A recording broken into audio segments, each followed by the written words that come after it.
Welcome to WikiNarrator. In late 1932, something unusual happened in the wheat belt of Western Australia. Not a war between nations, but a campaign to curb tens of thousands of large flightless birds known as emus. The result? A bizarre episode in military history now remembered as the Emu War. And yes, the birds largely came out on top. After World War I, many veterans were given farmland in Western Australia to help them settle and boost agriculture. But the Great Depression hit, wheat prices fell, and farmers struggled to make ends meet. By late 1932, roughly 20,000 emus, tall, fast, and flightless birds native to Australia, migrated into farmlands in search of water and food. They trampled fences, let smaller pests in, and destroyed crops, adding another layer of hardship for already desperate farmers.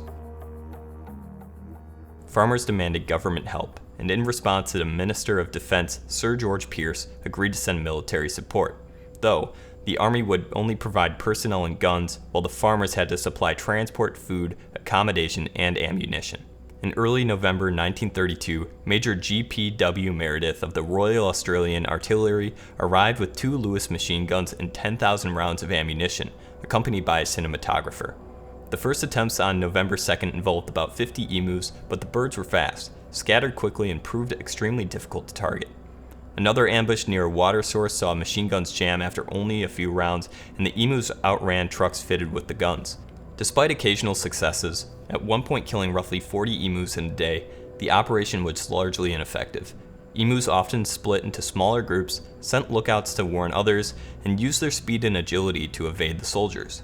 By early December, Meredith reported 986 confirmed kills with about 9,860 rounds used, roughly 10 rounds per confirmed kill, and an additional 2,500 emus that may have died later from injuries, but these figures are contested and likely inflated. The operation was officially called off on December 10, 1932. The emus remained numerous, and the military effort was widely mocked in the press as an absurd and unsuccessful attempt to solve a wildlife problem with artillery. After the military withdrew, the government did not send soldiers again despite farmer requests in later years. Instead, farmers used fencing and continued a bounty system in 1934 that led to tens of thousands of bounties claimed for dead emus, a much more effective and less ridiculous solution.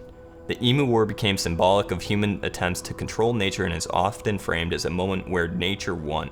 The emus outmaneuvered and outlasted a trained military force. So that's the story of the Emu War, a military campaign that read like a joke but was real enough to test soldiers and scratch farmers. And that ended with more birds standing than the army could account for. Thanks for listening to WikiNarrator. Feel free to like and subscribe and comment with any other ideas.